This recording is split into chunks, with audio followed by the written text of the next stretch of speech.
مولاي صل وسلم دائما أبدا على حبيبك জাতির কান্ডারি যুবক ভাইরা, নেগুনা মাসুম আমার ছোট্ট ছোট্ট কিশোর বন্ধুরা, আসসালামু আলাইকুম ওয়া রাহমাতুল্লাহি ওয়া বারাকাতুহু।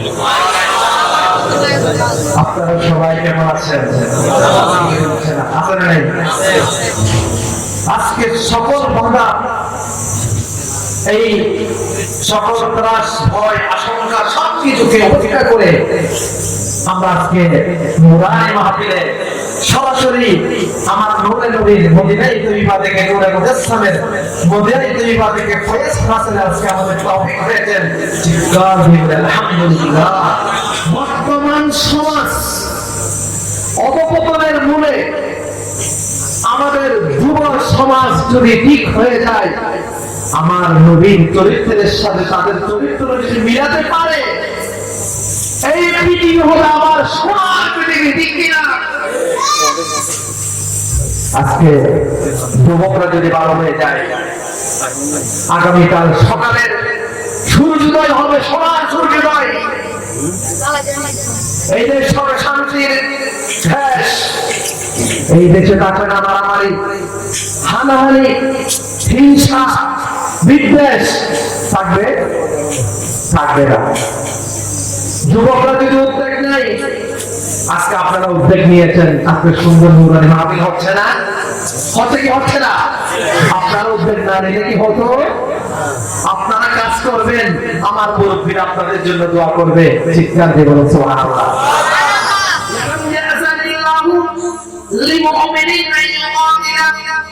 আল্লাহ কোন মুমিনকে যারা কালিমা শরীফ পাঠ করেছে লা ইলাহা ইল্লাল্লাহু মুহাম্মাদুর রাসূলুল্লাহ, যারা কালিমাতে বিশ্বাস করেছে তাদের জন্য আরেক মুসলমান ভাইয়ের সাথে যুদ্ধ করা আমার আল্লাহ কি কোথাও কি অনুমতি দিয়েছেন? রাসূলকে দিয়েছেন। আল্লাহকে বলেছে তোমরা মারামারি করো, মুসলমানরা মারামারি করে, কোথাও কি বলেছে? ভাইরা আমার, বন্ধুরা আমার, মুসলমানরা মাত্র আত্মরক্ষার জন্য যুদ্ধ করতে পারবে, ইসলামকে প্রতিষ্ঠা করার জন্য একমাত্র যুদ্ধ করতে পারবে ইল্লা লিতাকুনা কালিমাতুল্লাহি হিয়াল উলিয়া, একমাত্র আল্লাহর বিধান প্রতিষ্ঠা করার জন্য। আমার নবী সাহাবায়ে কেরাম যেভাবে যুদ্ধ করেছেন, তাদের যুদ্ধের সাথে মিলে মুসলমানরা যেমন যুদ্ধ করার পারবে। সমাজে মত গে জন্মত मत के आमद सरकार सारे झुमके बोलो मरहबा नूर वाला आ गया, मरहबा मरहबा। चित्कार যৌবনের বয়সটা অত্যন্ত দামি বয়স, ঠিক কিনা? যৌবনের সময় মানুষের শরীরে শক্তি বেশি থাকে, ঠিক কিনা? একজন যুবকের কাছে যে শক্তি থাকে, যুবক যখন বুড়ো হয়ে যাবা তখন বুঝতে পারবা কি হারিয়ে ফেলেছ। এই যৌবনটা কত দামি। আমার পাশে যারা মুরব্বীরা আছে তাদের কাছে জিজ্ঞাসা করিও, দাদু ভাই যৌবনটা কেমন গিয়েছে? দাদু ভাই মুসকে মুসকে হাসি দিয়ে বলবে, তোদের যৌবন তো ক্রিকেট আর বল খেলা ছাড়া কিছুই দেখি না। আমাদের যৌবন খেলা আমরা কি করেছি এগুলো বললে তো তোদের বিশ্বাস হবে না, ঠিক কিনা? বন্ধুরা আমার, ভাইরা আমার, সমাজ নিয়ে চিন্তা করলেন, এই সমাজ থেকে মারামারি কিভাবে বন্ধ করা যায়, এই সমাজ থেকে হিংসা বিদ্বেষ কিভাবে বন্ধ করা যায়, কাটাকাটি কিভাবে বন্ধ করা যায়, ডাকাতি কিভাবে বন্ধ করা যায়, ইফতেজিং কিভাবে বন্ধ করা যায়, ধর্ষণ কিভাবে বন্ধ করা যায়, চাঁদাবাজি কিভাবে বন্ধ করা যায়। আমার রাসূল আব্দুল্লাহ বিন জাবারের করে এবার বসে আমার রাসূলের সিদ্ধান্ত নিলেন, আমরা চারজন মিলে আমরা একটা সংগঠন করব, আর সেই সংগঠনের নাম হবে হিলফুল ফুসুল, অর্থগুলো শান্তি সংঘ। তাদের নামের সাথে মিলায়া হিলফুল ফুজুল শান্তি সংগঠন, এই সংগঠন কি আমার বিশ্বনবী যৌবনকালে প্রতিষ্ঠা করেছিলেন সমাজে কি মারামারি করার জন্য? কথা বলেন, কাটাকাটি করার জন্য, চাঁদাবাজি করার জন্য, ডাকাতি করার জন্য, ভোট থেকে মেয়ে তুলে দেওয়ার জন্য? আজকে সারা পৃথিবীতে সমস্ত খ্রিস্টান দুনিয়া আমার রাসূলকে নিয়ে যারা ব্যঙ্গ করে, আমার রাসূলকে নিয়ে যারা কটাক্ষ করে, খোদার কসম করে বলি আমার রাসূলের জীবনী সম্পর্কে তাদের ন্যূনতম জ্ঞান নাই। ঠিক কিনা বলেন? নারে তাকবীর। আমরু আলাইহি সাহাদু ওয়া তাওয়াসাকু আল-জার ওয়াল মুদাররু सारे जुल्मठो मट गई, जुल्मठो मट गए, जुल्मठो मट गए, नूर वाला आ गया, जुल्मठो मट गए, नूर वाला आ गया। आमद सरकार सारे झुमके बोलो मरहबा, नूर वाला आ गया। যারা কোরআনকে স্বীকার করবে, হাদিসকে স্বীকার করবে, আমার নবীর সুন্নতকে আদর্শ করবে, কিয়ামতের ময়দানে তাদের কোনো সাহায্য তারা পাবে না। তারা কোনো আল্লাহর ওলি, কোনো নবী, আমার নবী এবং কারো কোনো সুপারিশ তাদের জন্য আসবে না, এবং তারা সেখানে ব্যয় করার মতো, কিয়ামতের ময়দানে শক্তি দেখানোর মতো সেই দুনিয়াতে অনেক ক্ষমতাবান ছিল, অনেক টাকা পয়সা ওলা ছিল, সেই ইশারা করলে সেখানে লক্ষ মানুষের জামায়াত হতো। কিয়ামতের ময়দানে, হাসরের কিয়ামতের ময়দানে আল্লাহর সামনে কারো কোনো নেতাগিরি চলে? চলে? শুরু করে বলছে আপনাদের কি বিশ্বাস হচ্ছে না? কিয়ামতের ময়দানে কোনো নেতাগিরি চলবে? কিয়ামতের ময়দানে আমাদের জীবনের প্রতি মুহূর্তের বিচার হবে আল্লাহর সামনে। আমার আল্লাহ রাব্বুল আলামিন সেদিন প্রধান বিচারপতির দায়িত্ব পালন করবেন, আর সেখানে আমার রহমতুল্লাহ নবী যদি কারো জন্য সুপারিশ করে তাহলে তার জন্য মাত্র সুযোগ আছে, আর না হয়তো সুদা সুতাই যেতে হবে, জাহান্নামে যেতে হবে। আমার বন্ধুরা, আমার আল্লাহ বলেন ওয়াইয়া বলেন মিনকুম মুযিকুহু আযাবান কাবীরা, তোমাদের মধ্যে যারা জুলুম করবে, অন্যায় করবে, তাদের জন্য জাহান্নামে আল্লাহ রাব্বুল আলামিন মহান শাস্তি তাদের জন্য বরাদ্দ করে রেখেছে।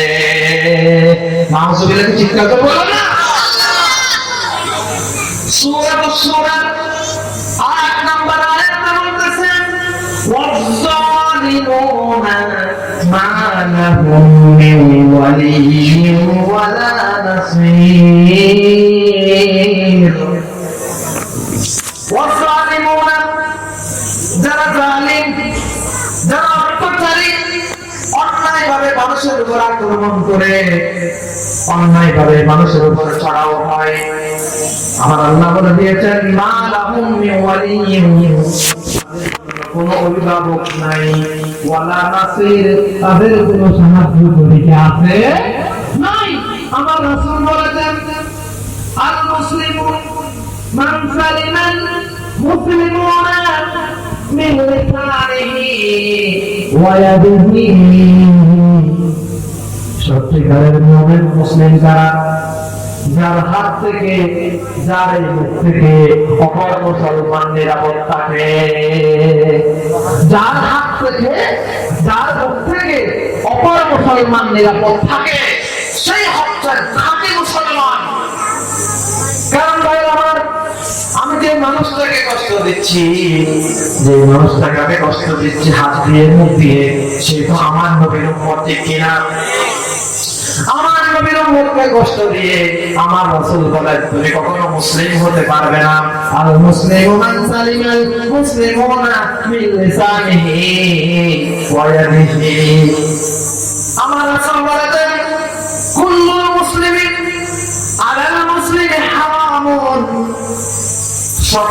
মুসলমানের পর আরেক মুসলমানের জন্য হারাম। কি?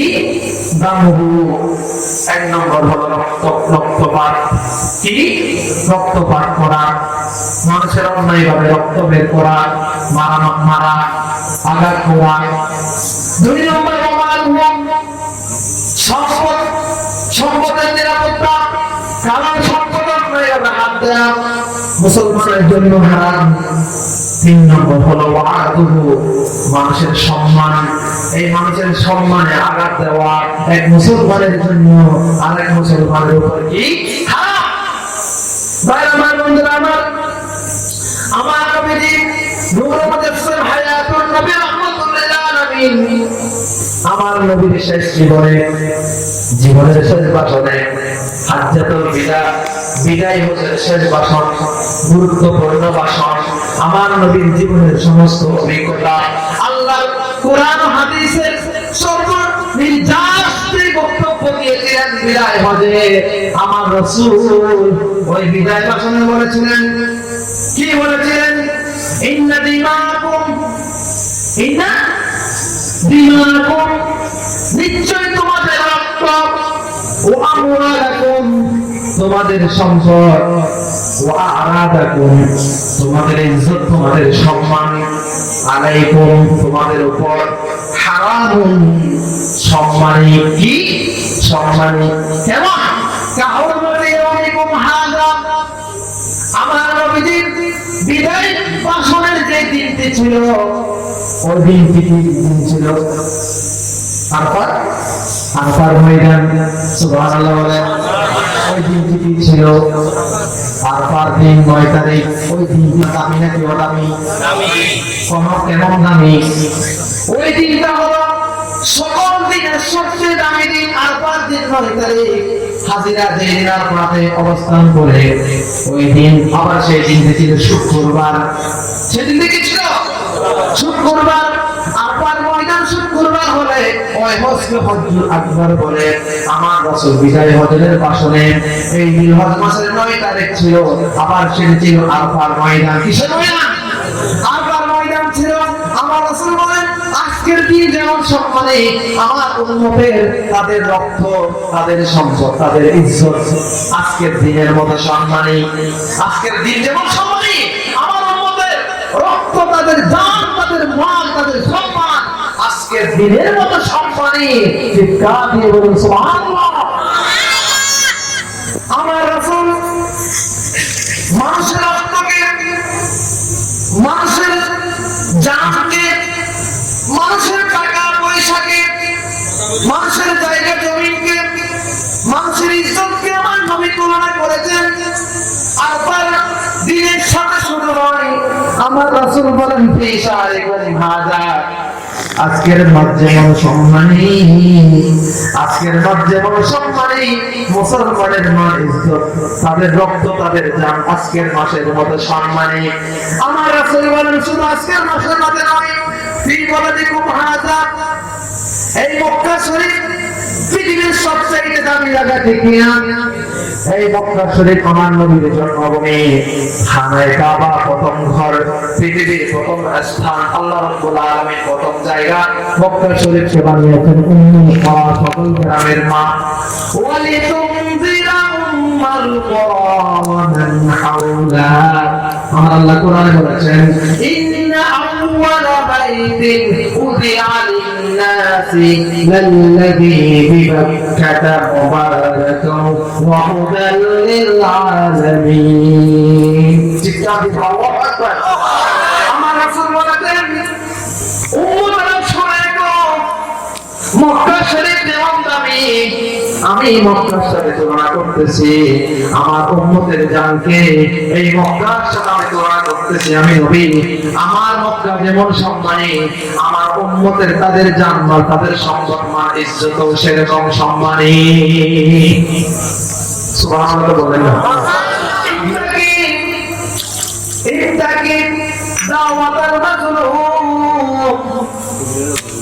আমার রাসূল বলেন, ও আমার উম্মতেরা,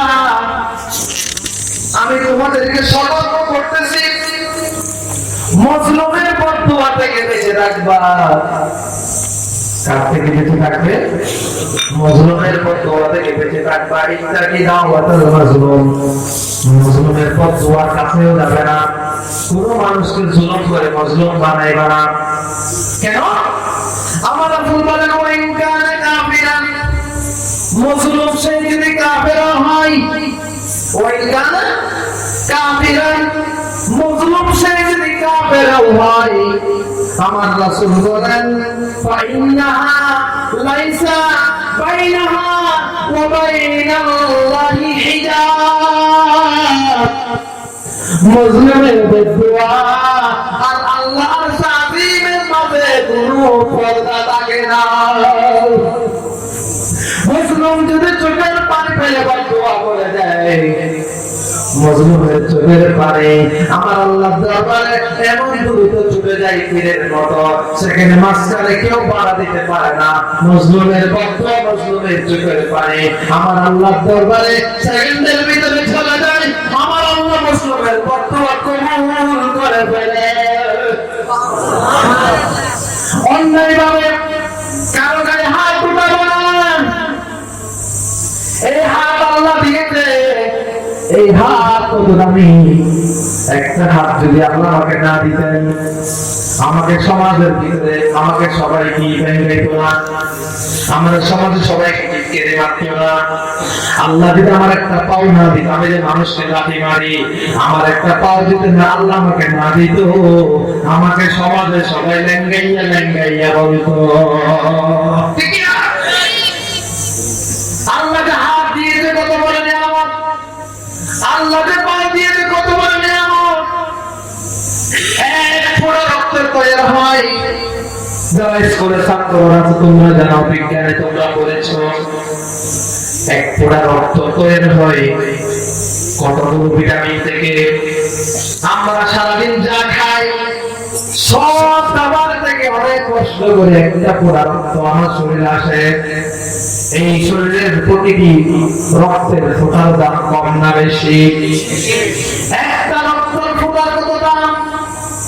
আমার রাসূল বলতেছে, একজন মানুষ 10টা টাকা দ্বারা হালাল ভাবে উপার্জন করে, 10টা টাকার কত দাম?